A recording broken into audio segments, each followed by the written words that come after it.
Mandya ಬಿಜೆಪಿಯಾಗಿ JDS ಕಾರ್ಯಕರ್ತರಲ್ಲಿ ಇಲ್ವಾ ಒಗ್ಗಟ್ಟು? BJP ಹಾಗೂ ಜೆಡಿಎಸ್ ನಾಯಕರಲ್ಲಿ ಒಮ್ಮತ ಮೂಡಿಲ್ವಾ ಅನ್ನುವಂತಹ ಪ್ರಶ್ನೆ ಕೂಡ ಮೂಡ್ತಾ ಇದೆ. ಜಂಟಿ ಸಭೆ ಮಾಡಿದ್ರೂ ಕೂಡ ದೋಸ್ತಿಗಳಲ್ಲಿ ಇಲ್ವಾ ಸಮನ್ವಯತೆ? ಇವತ್ತು ನಾಗಮಂಗಲ ಕ್ಷೇತ್ರದಲ್ಲಿ ಬಿಜೆಪಿಯಾಗಿ ಜೆಡಿಎಸ್ ಸಭೆ ಕೂಡ ನಡೀತಾ ಇದೆ. ಎರಡೂ ಪಕ್ಷಗಳಿಂದ ಸಮನ್ವಯ ಸಭೆಯ ಬಗ್ಗೆ ಕರಪತ್ರವನ್ನ ಹಂಚಿಕೆ ಮಾಡಲಾಗಿದೆ. ಆದರೆ ಎರಡೂ ಪಕ್ಷಗಳ ಸಭೆಯ ಉದ್ದೇಶ ಒಂದೇ, ಸಮಯ ಒಂದೇ ಇದೆ. ಆದರೆ ಸ್ಥಳವನ್ನ ಬದಲಾಯಿಸಿ ಕರಪತ್ರವನ್ನ ಬಿಡುಗಡೆ ಮಾಡಲಾಗಿದೆ. ಪಕ್ಷಗಳು ಜೆಡಿಎಸ್ ಹಾಗೆ ಬಿಜೆಪಿ ಕರಪತ್ರವನ್ನ ಬಿಡುಗಡೆ ಮಾಡಿದೆ. ಅದರಲ್ಲಿ ಉದ್ದೇಶ ಒಂದೇ ಇದೆ, ಸಮಯ ಒಂದೇ ಇದೆ, ಆದರೆ ಸ್ಥಳ ಮಾತ್ರ ಬೇರೆ ಬೇರೆ ಇದೆ. ಕರಪತ್ರದಲ್ಲಿ ಬಡಗುಡಂಬ ದೇಗುಲದಲ್ಲಿ ಸ್ಥಳ ನಿಗದಿ ಅಂತ ಬಿಜೆಪಿಯ ಕರಪತ್ರದಲ್ಲಿದೆ.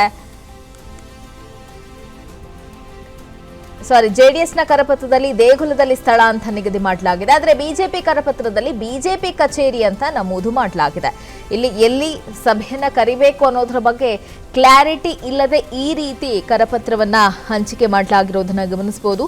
ಜೆಡಿಎಸ್ ಕರಪತ್ರದಲ್ಲಿ ಬಡಗೂಡಮ್ಮ ದೇಗುಲದಲ್ಲಿ ಸ್ಥಳವನ್ನ ನಿಗದಿ ಮಾಡಲಾಗಿದೆ ಸಭೆಯನ್ನ ನಡೆಸುವುದಕ್ಕೆ. ಆದರೆ ಬಿಜೆಪಿ ಕರಪತ್ರದಲ್ಲಿ ಬಿಜೆಪಿ ಕಚೇರಿ ಅಂತ ನಮೂದು ಮಾಡಲಾಗಿದೆ. ಈ ಬಗ್ಗೆ ಮತ್ತಷ್ಟು ಡೀಟೇಲ್ಸ್ ಅನ್ನ ಕೊಡ್ತಾರೆ ನಮ್ಮ ಪ್ರತಿನಿಧಿ ರವಿ ಲಾಳಿಪಾಳ್ಯ. ರವಿ, ಏನಕ್ಕೆ ಇಂಥದೊಂದು ಗೊಂದಲ ಆಗಿದೆ ಸ್ಥಳ ನಿಗದಿ ಮಾಡೋದ್ರಲ್ಲಿ?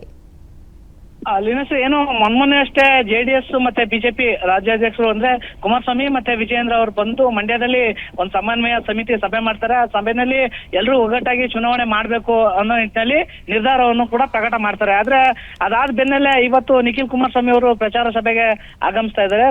ನಾಗಮಂಗಲ ಮತ್ತೆ KR ಪೇಟೆನಲ್ಲಿ ಒಂದು ಸಭೆ ನಡೀತಾ ಇದೆ. ಆದ್ರೆ ನಾಗಮಂಗಲದಲ್ಲಿ ನಡೀತಾ ಇರ್ತಕ್ಕಂಥ ಸಭೆ ಬಗ್ಗೆ ಎರಡೂ ಕಡೆ ಹೊಂದಾಣಿಕೆ ಕೊರತೆ ಕಂಡು ಬರ್ತಾ ಇದೆ. ಯಾಕಂದ್ರೆ ಜೆಡಿಎಸ್ ನಿಂದ ಪ್ರಕಟ ಮಾಡಿರ್ತಕ್ಕಂಥ ಏನ್ ಬಡಗುಡಮ್ಮ ದೇವಸ್ಥಾನದ ಆವರಣ ಅಂತ ಹೇಳಿ ಹೇಳಲಾಗಿದೆ. ಹಾಗೇನೆ ಬಿಜೆಪಿಯಿಂದ ಪ್ರಕಟ ಮಾಡಿರ್ತಕ್ಕಂಥದ್ರಲ್ಲಿ ಬಿಜೆಪಿ ಕಚೇರಿ ಅಂತ ಹೇಳಲಾಗಿದೆ. ಸೊ ಇದೆಲ್ಲ ನೋಡಿದ್ರೆ ಮೇಲ್ಮಟ್ಟದಲ್ಲಿ ಹೊಂದಾಣಿಕೆ ಆಗಿದ್ರು ಕೂಡ ಸ್ಥಳೀಯವಾಗಿ ಕಾರ್ಯಕರ್ತರು ಹೊಂದ್ಕೊಳ್ಳಿಕ್ಕೆ ಇನ್ನೊಂದಷ್ಟು ಟೈಮ್ ಬೇಕಾ ಅಂತಕ್ಕಂಥದ್ದು ಈಗ ಈ ಎರಡು ಏನು ಪ್ರಕಟಣೆಗಳಿಂದ ಒಂದು ಚರ್ಚೆಯನ್ನ ಹುಟ್ಟಾಗ್ತಾ ಇದೆ. Leenashree, thank you Ravi ಲಾಳಿಪಾಳ್ಯ.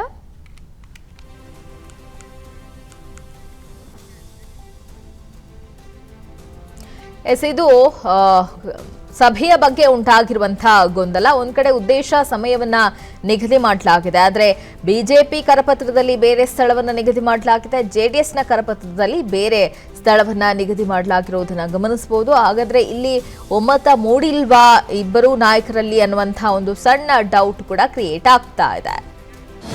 ಅನುಕ್ಷಣದ ಸುದ್ದಿಗಳಿಗಾಗಿ ವಿಸ್ತಾರ ನ್ಯೂಸ್ ಯೂಟ್ಯೂಬ್ ಚಾನೆಲ್ ಸಬ್ಸ್ಕ್ರೈಬ್ ಮಾಡಿ. ಹೊಸ ಸುದ್ದಿಗಳ ನೋಟಿಫಿಕೇಶನ್ಗಾಗಿ ಬೆಲ್ ಐಕಾನ್ ಕ್ಲಿಕ್ ಮಾಡಿ. ಲೇಟೆಸ್ಟ್ ಅಪ್ಡೇಟ್ಸ್ಗಾಗಿ www.vistaranews.com ವೆಬ್ಸೈಟ್ಗೆ ವಿಸಿಟ್ ಮಾಡಿ. ಅಂಗೈಯಲ್ಲೇ ಜಗತ್ತಿನ ಸುದ್ದಿ ತಿಳಿಯಲು ವಿಸ್ತಾರ ನ್ಯೂಸ್ ಕನ್ನಡ ಆಪ್ ಡೌನ್ಲೋಡ್ ಮಾಡಿ.